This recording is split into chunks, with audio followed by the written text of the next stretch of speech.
তো আমরা মনে করি যে তারাও জনগণের সেবক হিসেবেই নিয়োগ পেয়েছেন, এবং সেই সেবাটা যেন তারা জনগণকে দেন এবং জনগণের পাশে দাঁড়িয়েই সেটা দেন, কোনো প্রভুত্বমূলক কোনো জায়গায় না থেকে ওই দূরত্বটা যাতে কমিয়ে আনা যায় মাঠ প্রশাসন সরকারের সাথে জনগণের।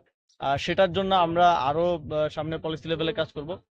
সামনে যেন এই দূরত্বটা কমে আসে এবং আমরা যাতে এই অভিযোগগুলো যাতে না থাকে যে তথ্যের ঘাটতি কিংবা তাদেরকে পাওয়া যায় না, এই অভিযোগগুলো যাতে আর সামনের দিনে না থাকে সেজন্য আমরা ইতিমধ্যে আমরা এটা নিয়ে উদ্যোগ নিয়েছি। আমরা আসার পরে দেখলাম যে আহ, যে কয়টা স্টেডিয়ামই আছে এগুলোরই যথার্থ সংস্কার কিংবা যথার্থ ব্যবহারযোগ্যতা নেই।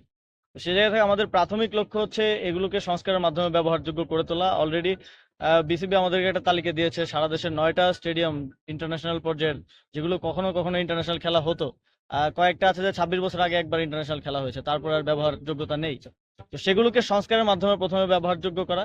নতুন স্টেডিয়ামের কথা আপনারা জানেন, আমাদের যে আর্থিক অবস্থা আছে, আমাদের কিছু আরো প্রায়োরিটিজ আছে।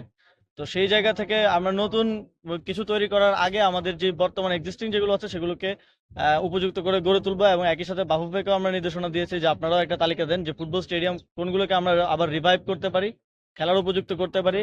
আপনারা জানেন ক্রীড়া সংস্থাগুলো জেলা ক্রীড়া সংস্থা, উপজেলা এবং বিভাগীয় ক্রীড়া সংস্থা পুনর্গঠন চলার পরে আমরা বলেছি যে তাদের জবাবদিহিতা নিশ্চিতের মাধ্যমে তারা যেন একদম প্রান্তিক পর্যায়ে পর্যন্ত খেলাধুলাকে পৌঁছে দেয়, আবার আগের মতো টুর্নামেন্ট গুলো যেন আহ, আবার পরিচালিত হয় এবং আহ, তরুণরা যুবকরা যাতে এর মধ্যে অংশগ্রহণ করতে পারে। এবং আপনারা এটাও জানেন যে আমাদের মাননীয় প্রধান উপদেষ্টার সরাসরি তত্ত্বাবধানে আমরা একটা ইউথ ফেস্টিভ্যাল করতে যাচ্ছি এই বিপিএল খেলার যে সময়টা, এই সময়টাকে কেন্দ্র করে।